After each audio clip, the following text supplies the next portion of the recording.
Ranveer Allahbadia, the name synonymous with self-improvement, insightful interviews, and a touch of Bollywood glamour. But it wasn't always this way.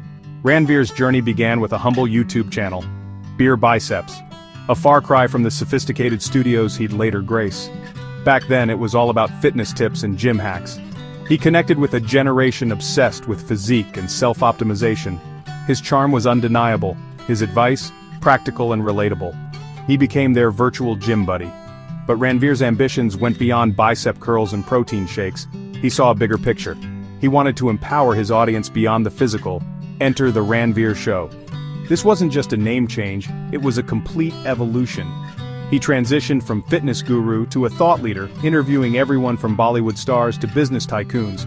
His guest list became a who's who of achievers. Gary Vaynerchuk, Priyanka Chopra, even spiritual guru Sadhguru. His interviews were insightful, his questions sharp, and his energy infectious. Ranveer had tapped into a cultural nerve. He became the voice of young India, curious, ambitious, and yearning for inspiration. He was no longer just a YouTuber, he was a brand, an empire, a force to be reckoned with. Section 2. The question that shook the internet, a social blunder. Success can be intoxicating. It can make you feel invincible, above scrutiny. But fame, as they say, is a fickle friend. For Ranveer, the fall from grace was swift and brutal. It started innocuously enough. A guest appearance on a popular comedy podcast, India's Got Latent, hosted by comedian Samay Raina. The format was lighthearted, the atmosphere jovial.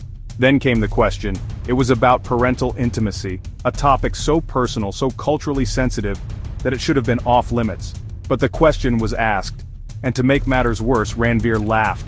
The internet exploded. Accusations of insensitivity, cultural inappropriateness, and blatant disrespect flooded social media. Ranveer, once hailed as a role model, was now being branded as crass and out of touch. The damage was done.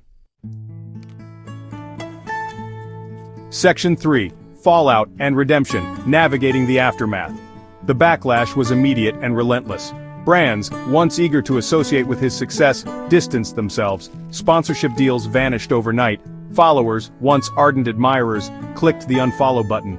Ranveer's carefully constructed empire was crumbling. The weight of his mistake pressed down on him. He retreated from the public eye, the once boisterous personality now subdued. But amidst the criticism, a glimmer of hope emerged. Ranveer chose accountability. He could have deflected blame, played the victim. Instead, he owned his mistake. His apology was sincere, devoid of excuses. He acknowledged the hurt he had caused, the trust he had broken. He vowed to learn from this experience, to use his platform more responsibly. It was a long shot, a plea for understanding in a digital landscape fueled by outrage. But slowly, gradually, people started to listen. Section 4. Lessons Learned, The Price of Fame and the Path to Redemption. Ranveer Allahbadia's story is a cautionary tale, a stark reminder that fame is a double-edged sword.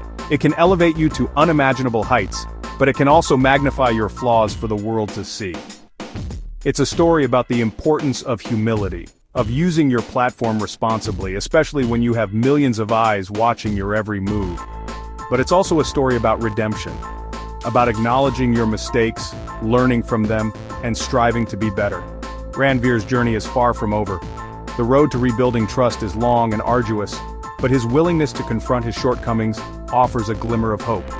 A hope that he, and others like him, can learn from their missteps and use their influence to create a more responsible and respectful online space.